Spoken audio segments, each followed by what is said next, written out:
homem considerado um dos homens mais cultos do mundo, eu vou conversar com o mestre Omar Khayyam.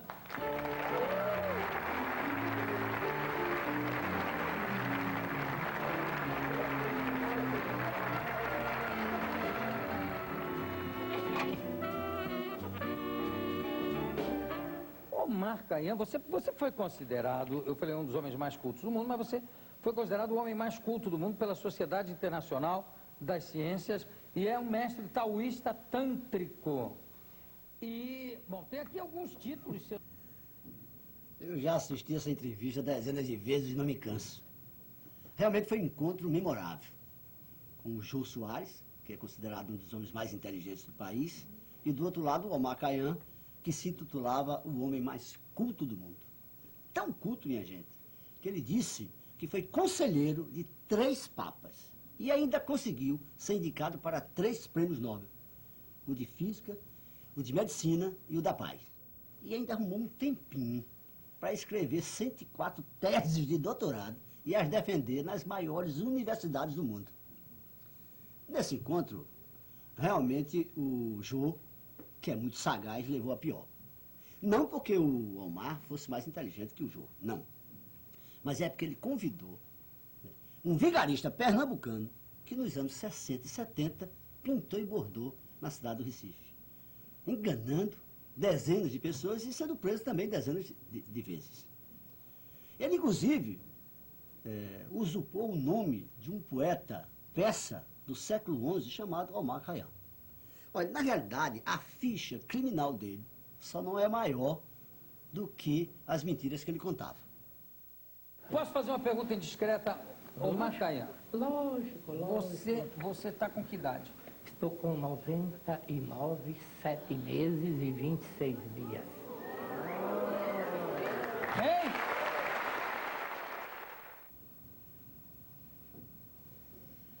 Foi uma dessas passagens pela delegacia de Pernambuco que eu conheci essa figura. Era mais ou menos 1973. E eu já era jornalista policial do Diário da Noite. E fui convocado para fazer essa matéria. E na antiga delegacia de vigilância e captura da Polícia Civil. E a matéria era sobre um ex-aluno de medicina, né, que roubava e arrombava as casas e os carros nos bairros de Santo Antônio e São José.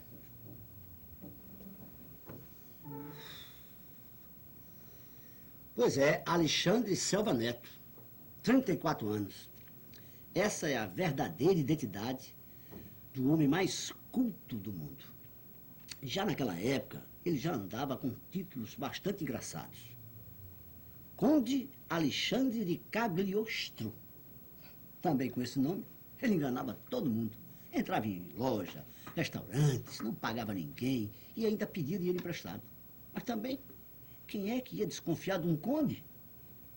Quando eu completei a idade de 5 anos, totalmente consciente de minhas 7 últimas encarnações, hoje em dia procuro me furtar, me torno abscônsico nesta parte. Por quê? O absconso, porque para não me julgar é um mentiroso, está mentindo, é louco. Bom, louco eu até aceito. Até então, eu não havia me deparado com um sujeito tão interessante quanto esse falso conde. Fiquei mesmo impressionado com a sua lábia. E olha que se passaram aí uns 20 anos, e eu estou vendo televisão, programa do Jô, e aparece o conde. Eu tive uma surpresa. Engraçado, nunca esqueci aquela data.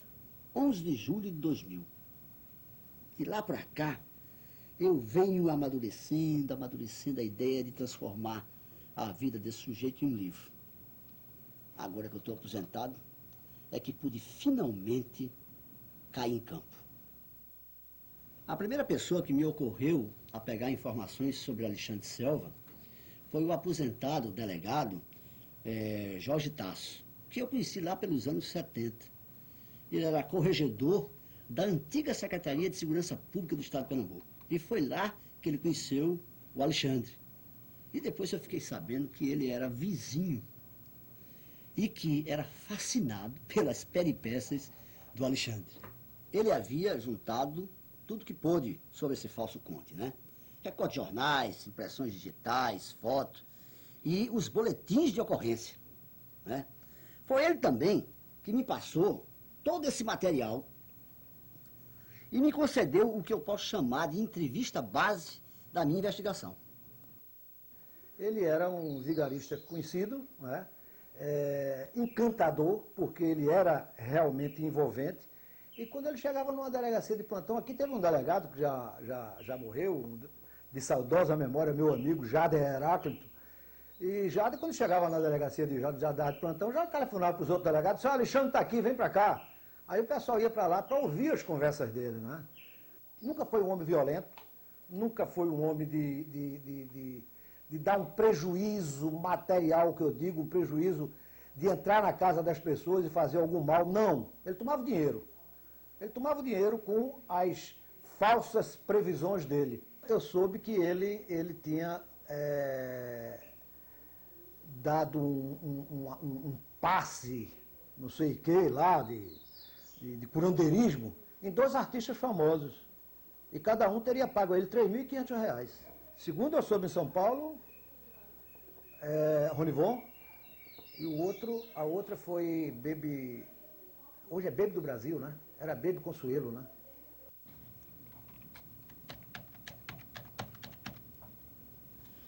O Jorge Tássio me indicou uma casa lá no Derby, onde Alexandre morou, e que hoje mora a esposa de um tio do conde, já falecido.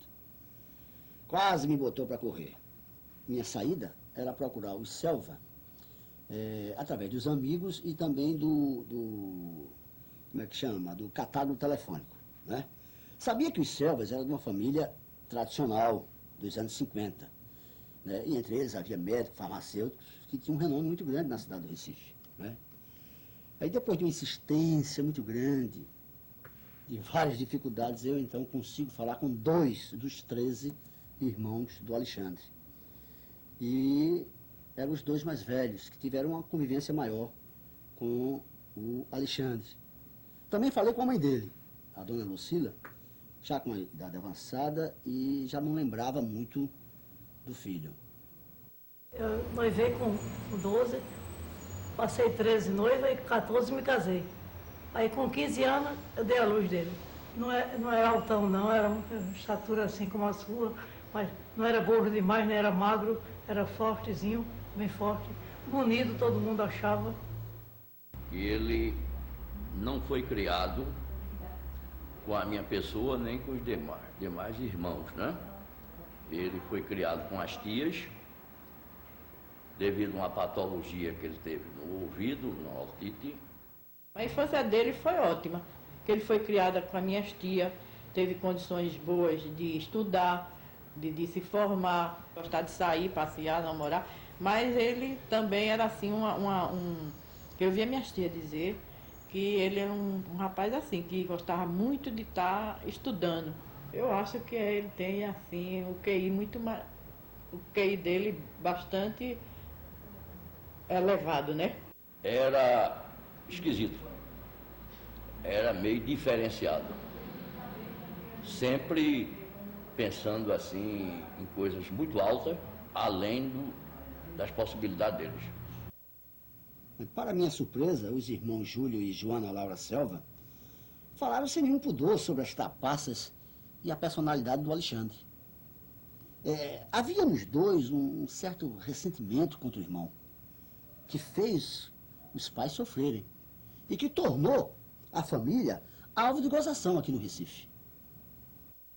Por exemplo, quando eu chegava para assistir aula na faculdade, eu era chamado de príncipe. E havia também, às vezes, pessoas que esculhambavam, né? Diante da minha pessoa, diante de outros parentes, tudo, por causa das peripécias deles, esculhambavam. A gente não levava muito em consideração, mas, do ponto de vista íntimo, a gente sentia, né? E meu pai era muito revoltado ao ponto, e se sabe intrinsecamente que meu pai teve 2 infartos, exatamente em consequência daquelas atividades dele, polícia, essas coisas todas, isso que influenciou em que ele tivesse os 2 infartos. Chegou ao ponto um dia de o pai colocar nos jornais do Recife uma matéria dizendo que não se responsabilizava, e usou a expressão, pelas presepadas que o filho estava fazendo no comércio do Recife.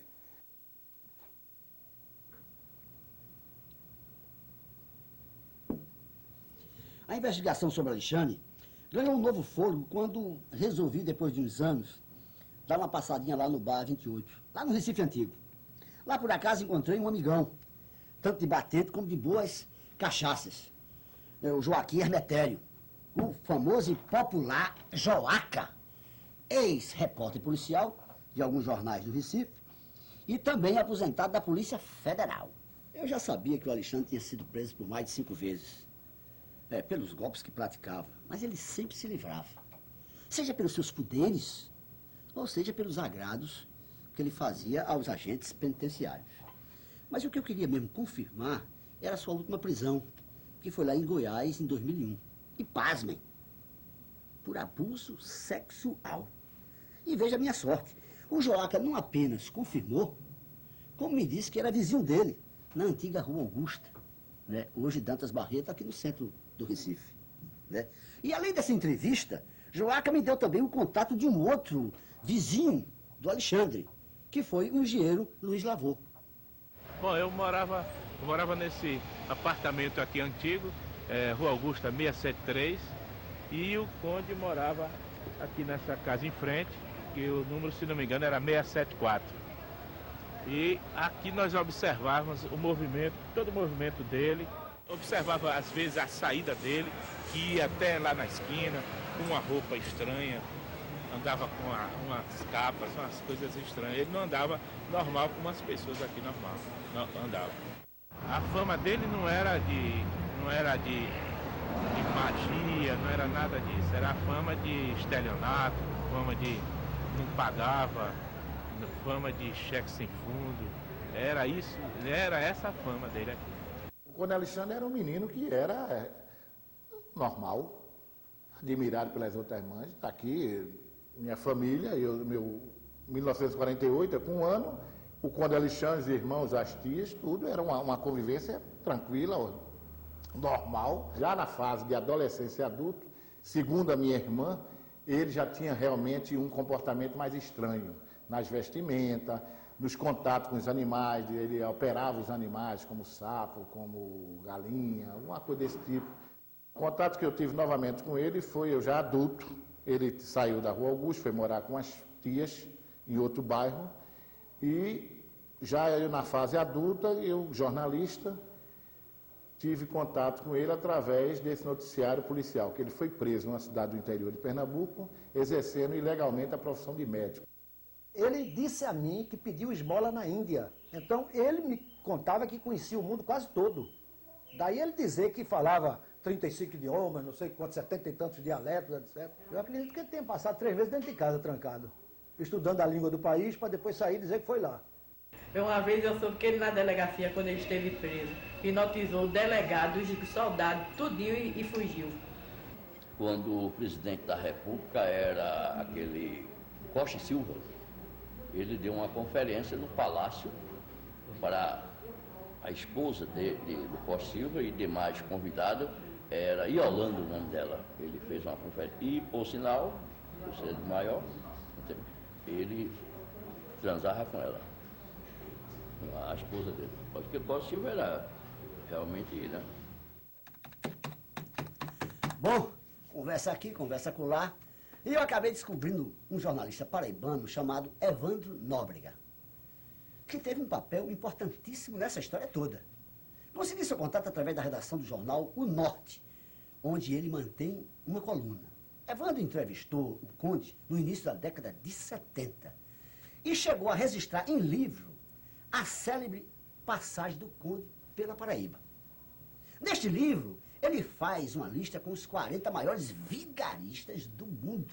E quem está lá? O Conde, é claro.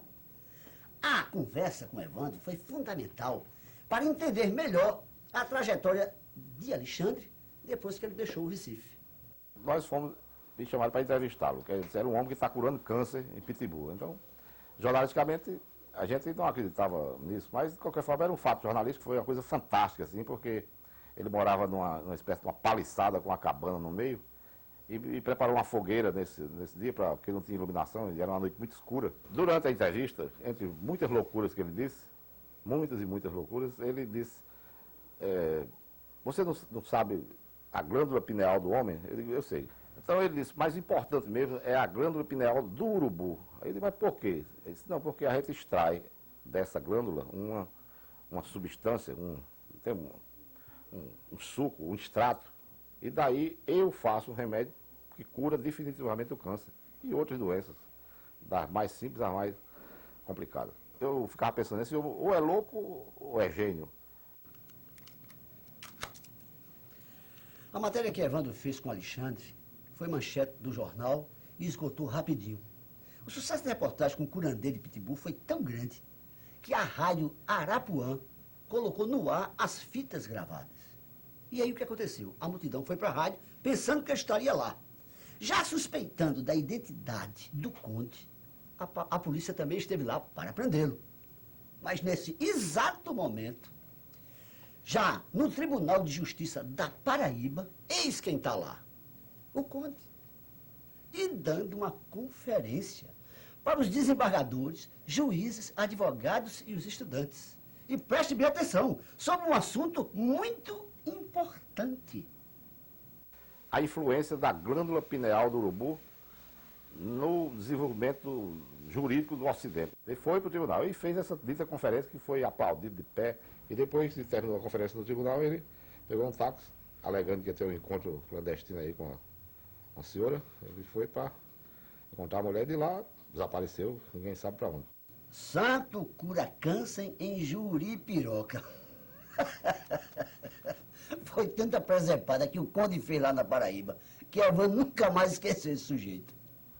Então, eu sempre sonhava com aquela coisa, aquela conversa fantástica, uma coisa maluca, cheia de revelações e de mentiras e de loucuras. Como é que eu vou me livrar do fantasma do Conde Alexandre? Então, eu peguei e disse, bom, a melhor forma de nos livrar dos escritores é isso, para se livrar dos fantasmas, escreve um livro, né? Então eu escrevi. E o título melhor que podia ter era esse mesmo, a glândula pineal do urubu. Bom, o livro não presta, mas pelo menos o título é bom, né? Foi o que eu disse a Jô Soares quando fui ouvido lá sobre isso. Mas depois, o livro saiu em 94, eu só viria ao programa de Jô no ano de 2000, já na onda do ressurgimento do Conde, dessa vez com o nome de Omar Khayyam. A água doce na terra, dentro de 20 anos, 21 anos, estará totalmente aniquilada. Mas... Olha, quando em sua primeira entrevista em João, ele já morava em Goiânia e já tinha fundado uma seita com a identidade de Omar Khayyam. Nessa entrevista da Globo foi o ápice das suas trambicagens, né? Ele contou 1001 lorotas, entre elas que tinha feito 104 doutorados. Ora, é impossível. Para se fazer 104 doutorados na base de 4 anos, daria quase 500 anos. Mas, mesmo assim, a admiração que o público teve por esse falso conde era impressionante. As únicas pessoas que riam dele eram exatamente o Evandro Nóbrega e o Jorge Tasso. Eu fiquei impressionado, esse rapaz é o homem mesmo. Eu olhar e de repente ele disse, não, porque também me chamam de Conde Alexandre de Água Branca. E o Jô Soares estava acreditando tudo aquilo que ele dizia. Jô Soares me disse que teve secretário de Estado e ministro de Estado pedindo que ele voltasse ao programa. Por isso ele foi em 15 dias 2 vezes. Um grão de amendoim mastigado 150 vezes alimenta por 24 horas. Não enche, alimenta. O resto pode colocar isopor. Depois do programa do Jô, o Alexandre virou celebridade. Foi convidado para televisão, fez reportagem em revistas, jornais. E a Isto É o chamou de Oceano Omar.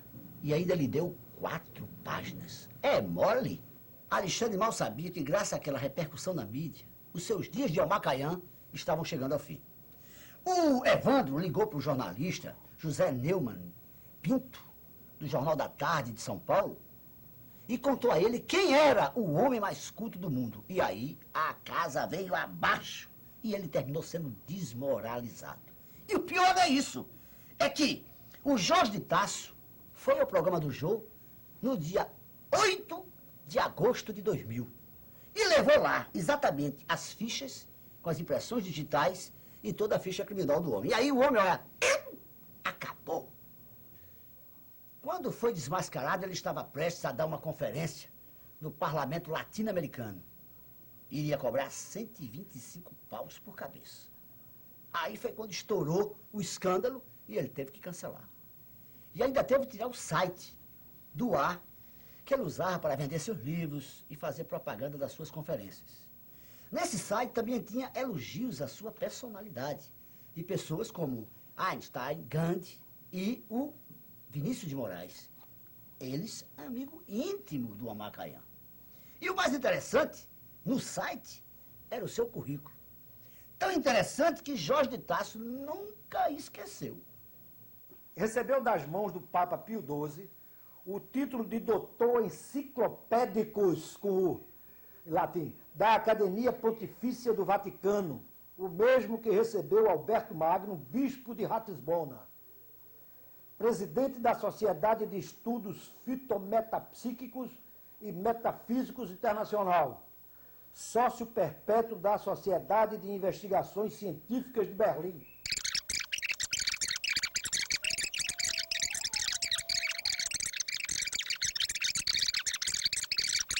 Ou seja, aquele que renunciou a tudo por amor. É um Broadstar e um Cat Avatar. E eu sou apenas um advogado. Currículo? Um cara como Alexandre não tem currículo, tem a folha corrida e das grandes. Os parentes suspeitam que ele chegou até a viver às custas dos otários. Tinha carro importado, vivia num casarão lá em Goiânia, junto com sua mulher e suas 2 filhas. Até o escândalo na televisão. Aí, só tivemos notícia do Alexandre em 2001. Foi quando a revista Veja noticiou a sua morte. Com infarto fulminante. Será? Bom, o fato é que a família aqui no Recife nunca foi formalmente comunicada de sua morte. O que se sabe é que a família dele, a da esposa, a dona Letícia, e suas 2 filhas, a Maria da Glória e a Joana Laura, moram num apartamento em Ipanema, no Rio de Janeiro. Isso há 10 anos. Inclusive, eu liguei dezenas de vezes e nada, nenhuma informação. Solicitei um amigo meu no próprio Rio de Janeiro que fosse em seu apartamento e nem os vizinhos conseguiram dar qualquer informação sobre o assunto. Depois desse coisa de Jô Soares, dessas coisas tudinho que em Jô Soares, as entrevistas que ele deu, né? Depois houve um problema. Aí, pode ser que para se livrar de alguma coisa, ele tenha mandado colocar alguma nota para dizer que morreu sem ter morrido.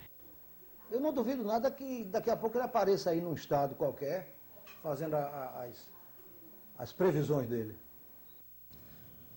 Pois é. Quem é que garante que a notícia da morte do Alexandre não é mais um golpe do homem mais sábio do mundo?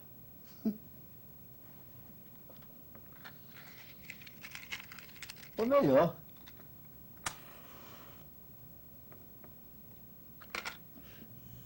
do homem mais sabido do mundo. Será que ele já morreu?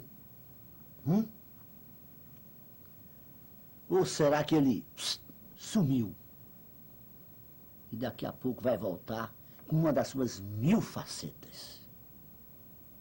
Ele sempre agiu assim. E na dúvida, eu não vou escrever esse último capítulo, não. E nem vou publicar. Deus me livre de ser o otário a cair no último golpe desse conde. Eu, hein? Ele não tinha doença mental, ele não era psicopata, ele não era nada. Deve ter algum desvio. O desenvolvimento da vida dele não é de uma pessoa normal. Esquizofrênico de forma paranoica. Personalidade psicopata é uma consequência da esquizofrenia de forma paranoica. E megalomania também é. É a mesma doença que Hitler tinha. É um distúrbio que é chamado psicose delirante e paranoide clássica com extremada fabulação fantástica. Louco não, de jeito nenhum. Nesse ponto, ele é louco por dinheiro. Eu nasci há 10 mil anos atrás. E não tem nada nesse mundo que eu não saiba demais. Eu vi Cristo ser crucificado, o amor nascer e ser assassinado.